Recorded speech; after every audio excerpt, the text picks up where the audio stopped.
He's got a really complicated last name and it's fresh in my mind right now. Ladies and gentlemen, give it up for Mr. Chris Newland-Gadea.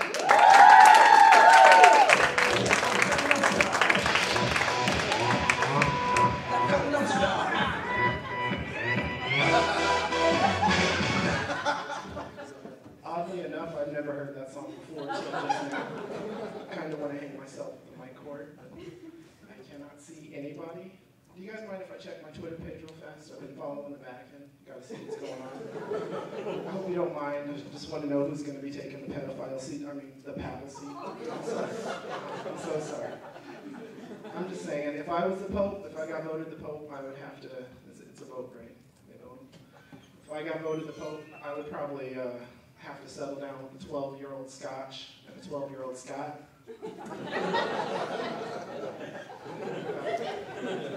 I'll let that one marinate a little bit. 10-year-old children. No, let me focus. I was going to come up here. I do work for the government. A little nervous about the furloughs. I'll be honest. I was going to come up here and just talk about how parasitic our government is. Not going to do that. I don't want to get fired. So I'm going to talk about vampires instead. Tomato, tomato. In all honesty, though, I'm glad vampires aren't real. I'm glad Twilight is done. I'm glad that's over, because in all honesty, if I was going to be where vampires were real, I would probably have been one like at 14, 15, as soon as I got my learner's permit. Just got snatched up by some struggling old lady vampire, willing to show me and my 3 pubes a good time, like, hey, come here, I can't get anybody. And I'd be like, oh, okay, what do you mean? Next thing you know, I'm a vampire.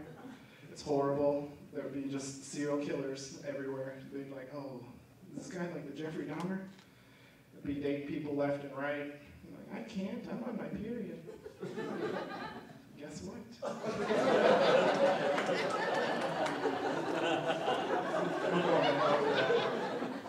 It would be awful too, because I would just get that twinkle in my eye, the face would start to grow. I'd paint myself a war mask, and then just start going to town. Tampon would get in the way, I'd have to pop it out.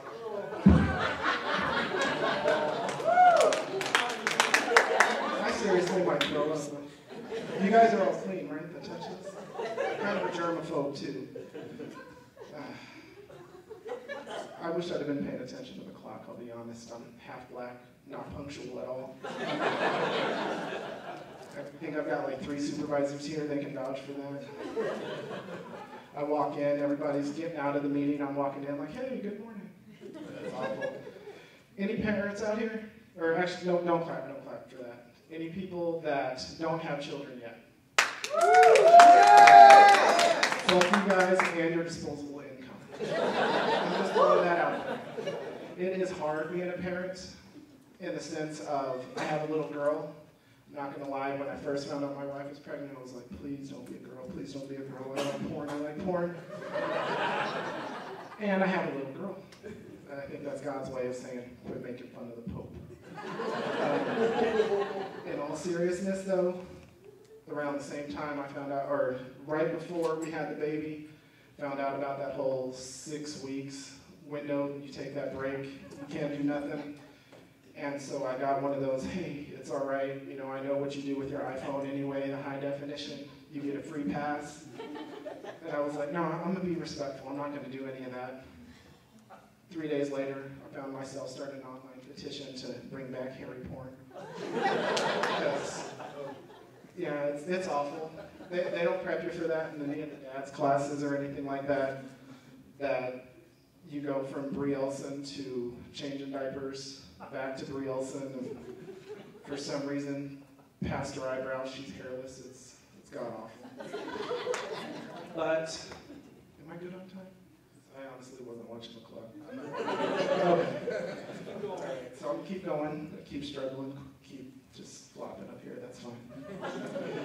But yeah, so the very first time, my wife went back to work, I'm going to be a man, I'm going to be a dad, I'm going to stay home with my daughter. And so I'm standing there, baby's asleep. I'm like, hey, don't I have a movie underneath my side of the bed? I'm like, oh, and I got the good lotion. Let me light a candle, play me some Barry White. You know, you gotta romance yourself. You gotta romance yourself. So I do that, and I'm like, I gotta get this bassinet out of here. You know, the baby's in the crib, but the bassinet's looking at me. I'm freaking out. So I run, throw the bassinet in her room, realize, shit, I might have woke her up. So I get real quiet, take deep breaths, run back to my room, close the door, kick the dog out because he's looking at me too much, licking his paws, something like that. Let me get a little bit of that spit. No, in all seriousness, though, yeah. So then, as you know, things get going, things get rolling, I hear this loud crash coming from my daughter's room. I run in there, but I'm like, oh, this is not good because, like I said, I'm half black, so I'm standing in the doorway. I don't want to get in the door. I'm like, lean in. I'm like, what is that? And then nothing happens, so I go back, hear it again, unbeknownst to me. That's a big word for some of y'all, I know. Unbeknownst to me, the bassinet had fallen in the closet. She starts crying, but I'm stuck between lotion in one hand, standing in the doorway like this, and I'm like, fuck it, let me just go in. Realize she's asleep. I've got like 5 minutes left. Well, we'll be honest, my wife's here. We got a minute and a half left. And so I go to turn. I've never been struck by lightning, but I can guarantee you that's what it feels like when you hit yourself on the door.